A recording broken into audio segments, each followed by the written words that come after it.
Today I'm going to summarize a book called The Automatic Millionaire, written by David Bach. David strongly believes that you can become a millionaire, regardless of how much money you are making right now. David says you also don't need to earn a lot of extra income in order to become rich.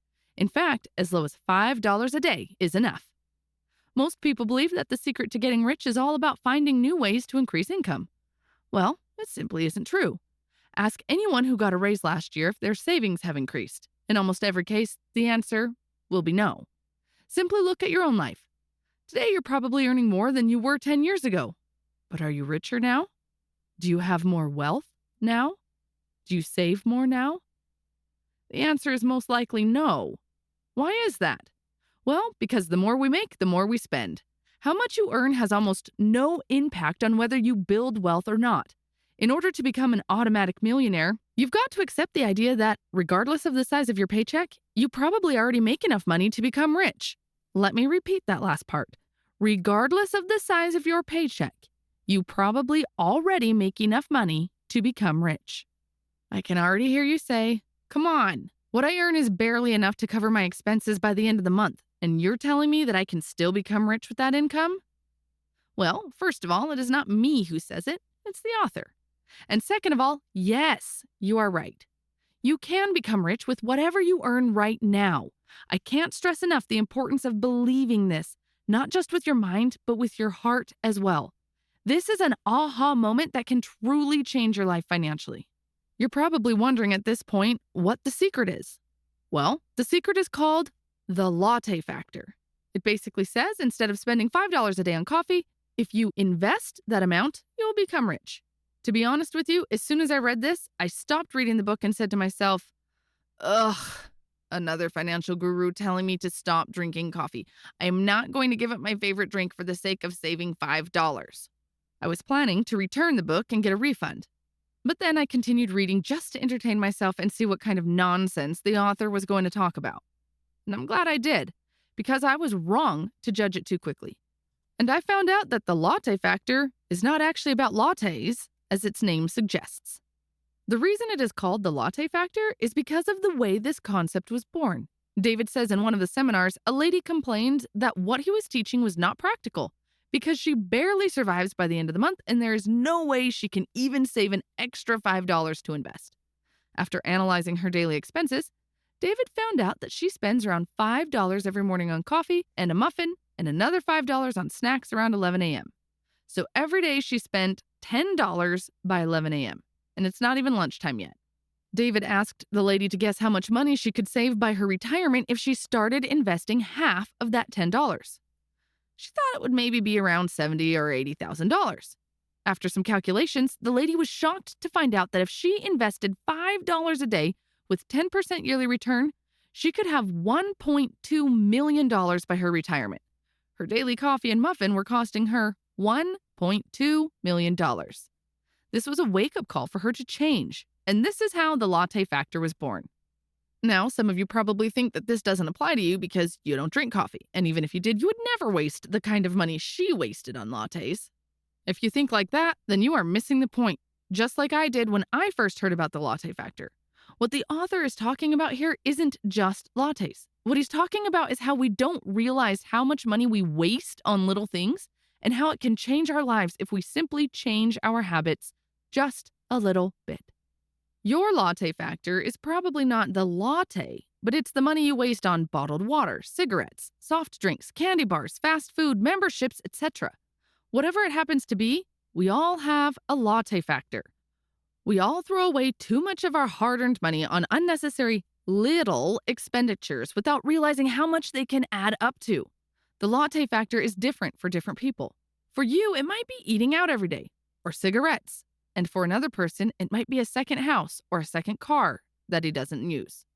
In a few minutes, I will explain how you can find your latte factor. But first, let's look at this graph and see how investing $5 a day with a 10% return can look like in 40 years. This is the amount of money you are losing if you don't identify and change your latte factor. If you would like to find your latte factor, then simply track your spending for 1 week.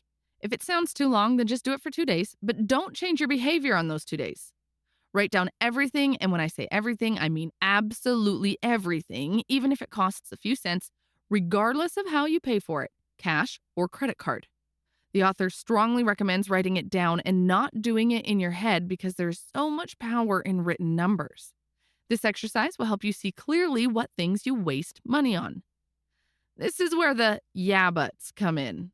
What's a yeah but? It's what people do all the time to rationalize their current place in life and not take new actions. How do you know if you are a yeah butter? You probably are one if you're talking to yourself right now and saying things like, yeah, but I don't waste money on anything. Yeah, but with inflation and all, $1 million won't be worth much in 30 years. Wrong. It will be worth way more than you think, and it will certainly be worth a lot more than nothing, which is what you'll have if you don't start putting money aside now. Yeah, but I'll never be able to earn a 10% return on my money. Well, even if you get 5%, it's still not bad. Yeah, but there really isn't a way to save small amounts of money and invest it. You need a lot more than that to be able to invest. Wrong. These days, you can set up automatic investment plans with as little as $1 a day. Yeah, but even if I find a way to save an extra $5 a day, I don't know where to invest it. Well, even if you don't invest, you can at least use it to pay down your loan or mortgage earlier. If you pay down a loan that has 7% interest, it's like you are investing into something that gives you a 7% return. Or you can use that money to create some side business. For me personally, this is one of the best ways to invest because the return on investment is quite high. The author's recommendation is to invest it toward your retirement plan. There is so much advice in the book on how to do this, but it's mainly for U.S. citizens. If you are interested in investing in retirement plans, then do some research to find out what retirement plans are offered in the country you live in. Before we move on to the next part of the video, I would like to show you one more graph. This is a graph that I wish someone showed me when I was 15 years old. If you are young, this graph might be life-changing for you. In the graph, you see 3 people, Billy, Susan, and Kim. All 3 invest $3,000 per year, which is roughly $8.3 per day. And all 3 get a 10% annual return on their investments. Billy starts investing at the age of 15 and only invests for 5 years until the age of 19. Then he simply stops investing and lets his money grow without adding anything extra. Susan starts investing at the age of 19 and invests for 8 years until the age of 26. Finally, Kim starts investing at the age of 27 and keeps investing until the age of 65. She invests $3,000 every year as Billy and Susan do, but she does it for 39 years. Here comes the big question. Who has more money by the age of 65? Well, if you think Kim has the most amount of money because she invested the longest period and the biggest amount, then you're wrong. She actually has the least among the 3. Here are the numbers for the age of 65. Kim has roughly $1.3 million. She invested $117,000 in total. The investment period is 39 years. Susan has $1.5 million. She invested $24,000 in total within 8 years. Finally, Billy has $1.6 million. He invested only $15,000. The investment period is 5 years.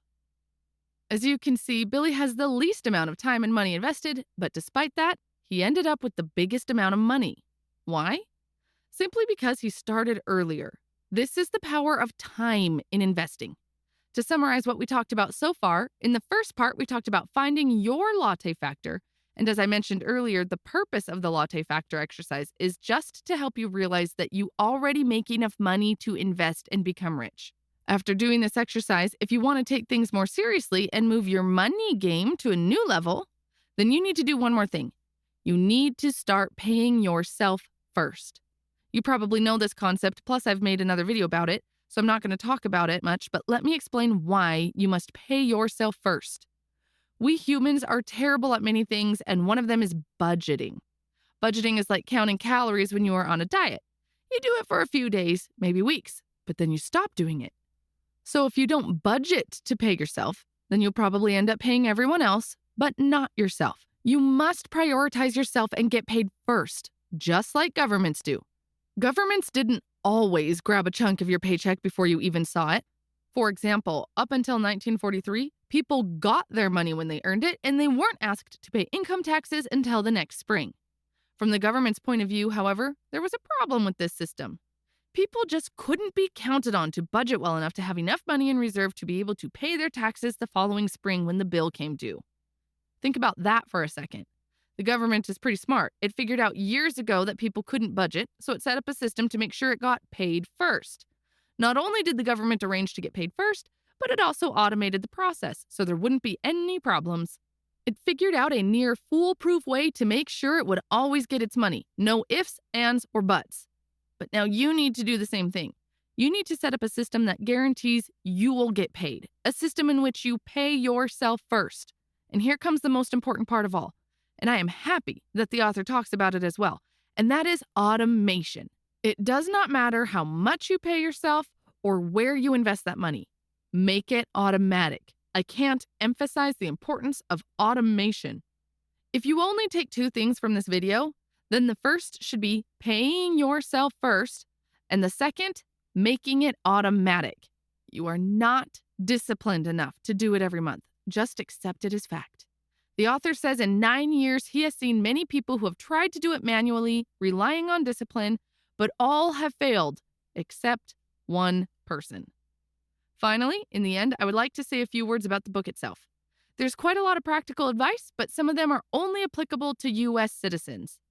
I quite liked the latte factor exercise, chapters about paying yourself first, and automation.